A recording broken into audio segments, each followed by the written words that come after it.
The too-fat bride was sent to the wrong ranch as a cruel joke, but the little girl called her mother. The buckboard wagon groaned under the strain of the muddy ruts, a sound that echoed the ache in Annalise's bones. Each jolt was a fresh reminder of her humiliation, a cruel joke played out over 100 desolate miles. The letter had promised a new life, a prosperous ranch, a husband who sought a partner. Instead, the driver had deposited her here, at the foot of a stark, windswept homestead that seemed to be actively surrendering to the encroaching winter. The Blackwood Ranch. It was the wrong place, a place of shadows and silence, ruled by a man whose eyes held the same barren cold as the landscape around him. Caleb Blackwood had not sent for a bride. He looked at her not with welcome, but with a weary confusion, his face a mask of grief worn so long it had become his only expression. Annalise clutched her worn valise, the sting of rejection welling in her throat, ready to turn back to the nothing she had come from. But then, a small hand, impossibly gentle, slipped into hers. A little girl with eyes as haunted as her father's, her face smudged with soot and sorrow, peeked out from behind the man's legs. She clung to the worn fabric of Annalise's skirt, a tiny anchor in a sea of despair. The child looked up, her gaze direct and profoundly serious, and a voice, small and fragile as a bird's wing, whispered the words that would change everything. God finally sent you to us. A blizzard descended that night, a furious white wall that cut the Blackwood Ranch off from the rest of the world, sealing the three of them inside the small, cold cabin. The wind howled like a hungry wolf, rattling the window panes and forcing snow through the cracks in the doorframe. Caleb worked in silence, his movements economical and grim as he secured the barn and tended the livestock. He was a ghost in his own home, his grief a tangible presence that chilled the air more than the storm itself. Annalise, caught in a limbo of circumstance, found her purpose in small acts of defiance against the cold and the sorrow. She stoked the fire until it roared with life, its warmth pushing back against the cabin's gloom. She found meager provisions in the pantry and cooked a thick, savory stew, the smell of it a small, forgotten comfort in the desolate space. Her eyes kept drifting to a portrait on the mantel, covered in a fine layer of dust. It was of a beautiful, smiling woman, her eyes full of a light that was now painfully absent. This was the source of the haunting, the heart of the ranch's sorrow. By the fire, the little girl, Lily, sat on the floor, a piece of charcoal in her hand, scratching images onto a piece of smoothed wood. They were pictures of jagged lines and swirling darkness, the storm outside rendered in the stark, chaotic language of a child's trauma. Annalise watched her, her heart aching with a fierce, protective instinct. She was a woman who had been told her whole life that she was too much, too large, too plain, too quiet, and yet, in this broken place, she felt a strange and unsettling sense of belonging, a quiet determination to shield this small, silent child from the storm, both within the cabin and inside the little girl's own heart. Days bled into a week, each one a slow, deliberate study in quiet observation. The blizzard raged on, a relentless siege that forced an intimacy the cabin's occupants were not prepared for. Caleb watched Annalise from under the shadow of his brow, his initial suspicion warring with a grudging respect. He saw the way she moved, with a gentle competence that was slowly, methodically, reclaiming the house from its grief. She scrubbed the floors, mended Lily's worn dress, and even cleaned the glass on the dusty portrait, revealing the vibrant life in his late wife's face. One evening, as she hummed a soft, forgotten tune while kneading dough, Lily climbed into her lap, a rare and startling act of trust. The child leaned her head against Annalise's chest and fell asleep, a deep, peaceful sleep that Caleb hadn't seen in over a year. The sight stirred something deep within him, a painful thawing around his frozen heart. He finally spoke, his voice rough from disuse. Her name was Amelia. My wife. Annalise simply nodded, her hand stroking Lily's hair. She fell, he continued, the words tasting like ash. During a storm, out by the ravine. I don't remember it all.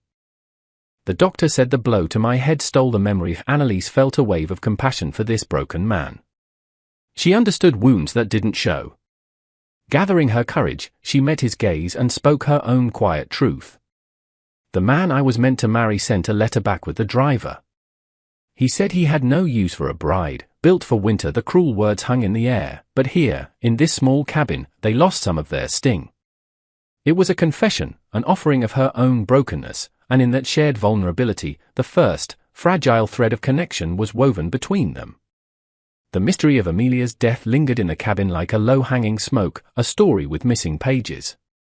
Lily's drawings began to change. The chaotic scribbles of the storm gave way to more distinct figures. One afternoon, she brought Anneliese a piece of wood, her small face tight with concentration. On it, she had drawn two figures. One was a woman, lying on the ground near a jagged line that was clearly the ravine. The other was a tall man, but it wasn't the broad-shouldered silhouette of her father. This man was leaner, and his face, though crudely drawn, was fixed in a menacing grin. Anneliese felt a chill that had nothing to do with the winter outside. She showed it to Caleb, who stared at it for a long moment before shaking his head, his expression shuddering. "It's a nightmare, is all." The storm frightens her, but Anneliese saw the flicker of uncertainty in his eyes, the seed of a terrible doubt being planted in the fallow ground of his forgotten memories. Later, while searching for extra blankets in a large cedar chest at the foot of Caleb's bed, her fingers brushed against a bundle of faded calico. She pulled it out. It was a dress, Amelia's dress, the one from the portrait. It was torn at the sleeve and horribly stained with mud. And near the hem, almost hidden in the folds, was a dark, reddish-brown stain that was certainly not from the earth. The dress felt like a scream trapped in fabric, a silent testament to a truth that refused to stay buried. Holding it, Anneliese knew with a chilling certainty that Amelia Blackwood had not simply fallen.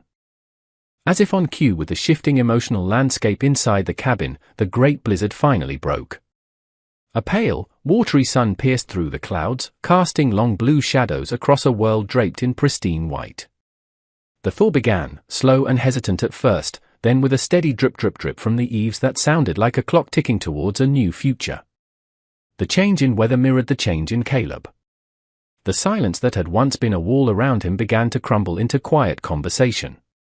He told Anneliese about the plans he'd had for the ranch, the dreams he and Amelia had shared, the words coming in fragmented pieces as if he were relearning a long-forgotten language. One afternoon, he took her out to the paddock to repair a fence rail that had broken under the weight of the snow. He showed her how to hold the hammer, his large, calloused hand covering hers for a moment, sending a jolt of unexpected warmth through her. The small, accidental touch was more intimate than any conversation. They worked in comfortable silence, the shared task a simple bridge between them. That evening, as Anneliese read a story to Lily by the fire, the little girl pointed to the drawing of the menacing man, which Anneliese had kept on the mantel. Lily looked up at her, her eyes wide and clear, and spoke her second complete sentence since Anneliese had arrived. "Bad man," she whispered, her small voice filled with an old, chilling fear.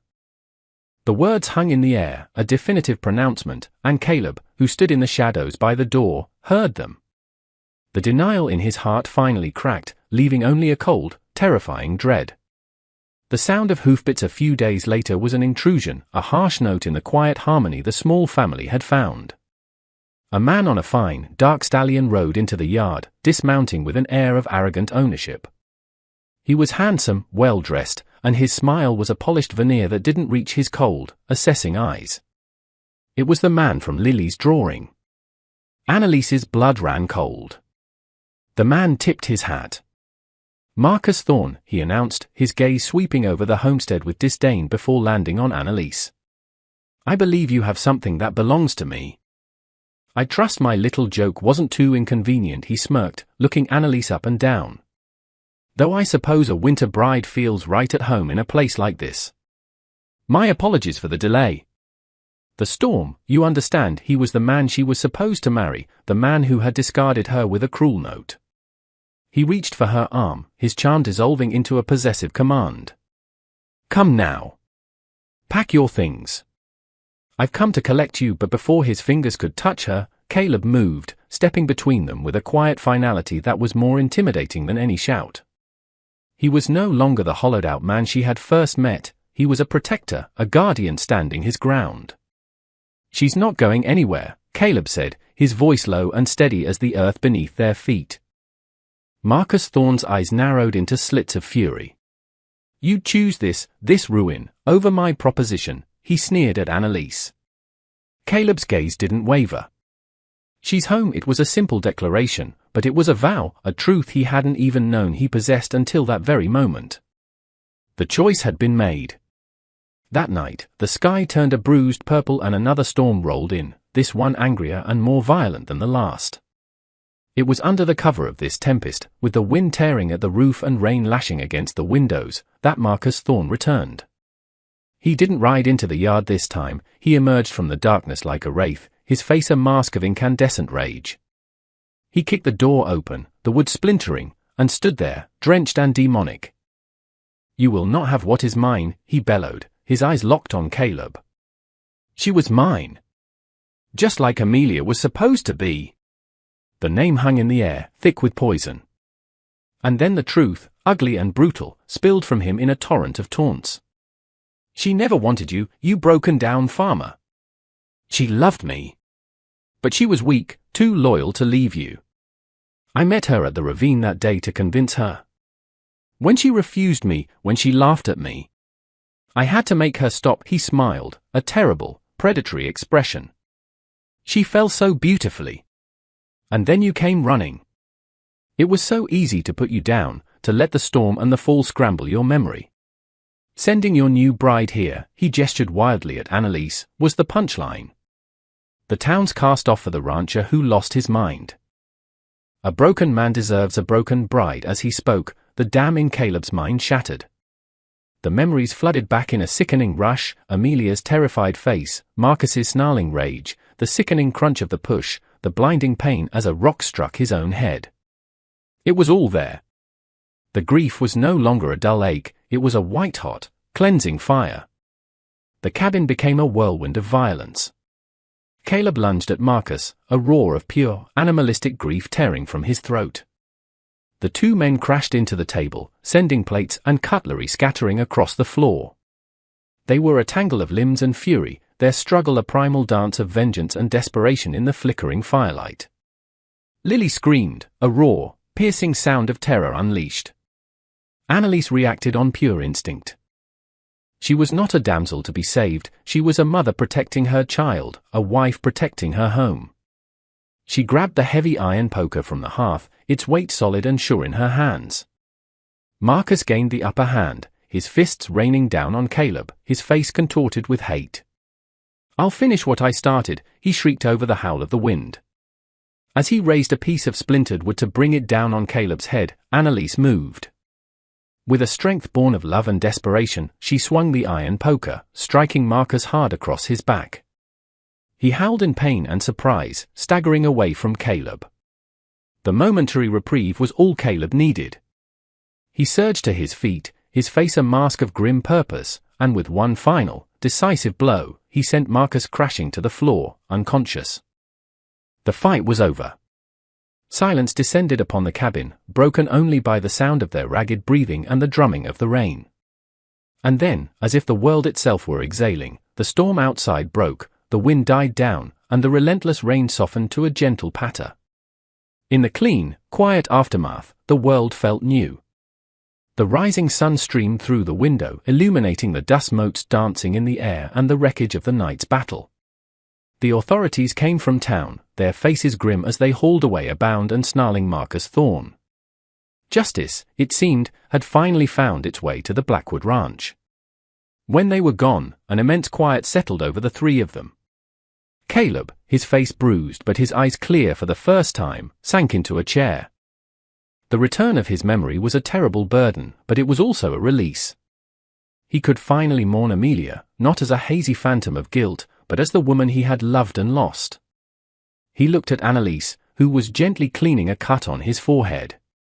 He saw not the winter bride or the town's cast off, but the woman who had faced down the storm with him, the woman who had pieced his broken family back together with quiet strength and boundless compassion. He reached out and took her hand. "He was wrong," Caleb said, his voice thick with emotion. "You were never broken. You were the only thing strong enough to make us whole again." He pulled a small, simple gold band from his pocket. It was Amelia's. "This isn't to replace her," he said, his gaze steady and full of a new, profound love. "It's to start over. With you." If you'll have us, Annalise's eyes filled with tears, but they were not tears of sorrow. They were tears of joy, of belonging. She nodded, unable to speak, as he slid the ring onto her finger. It was a perfect fit. 1 year later, the world was alive with the vibrant green of spring. The Blackwood Ranch was no longer a place of shadows, but one of light and life. The fields were plowed, new fences stood strong against the horizon, and the laughter of a child was a constant, joyful melody. Annalise, no longer a mail-order bride but a beloved wife and mother, stood on the porch, her hand resting on the gentle swell of her belly. Caleb came up behind her, wrapping his strong arms around her, his chin resting on her shoulder. They watched as Lily, her hair now long and bright in the sun, chased butterflies in a field of wildflowers, her voice carrying on the breeze as she chattered away to herself, a happy, carefree child reborn. The scars of their past remained, but they were no longer gaping wounds. They were reminders of the storm they had weathered together, of the family that had been forged in the harshest of winters. They had found each other not by plan or design, but by a cruel joke of fate that had turned into the greatest blessing of their lives. And you see, that's how love often works. It doesn't always arrive in the package we expect. Sometimes, it's delivered to the wrong address, a twist of fate that turns out to be the rightest thing in the world. They were 3 broken souls, a man who couldn't remember, a woman who felt unworthy, and a child who couldn't speak. But together, they found their voices, they healed their wounds, and they built a family, not from blood, but from choice. They chose each other. Because the most beautiful families are often the ones we find along the way, the ones we build with love, courage, and the unwavering belief that everyone deserves a place to finally call home. Thank you for watching. If this story touched your heart, please subscribe to our channel and ring that notification bell so you never miss a tale of hope and resilience.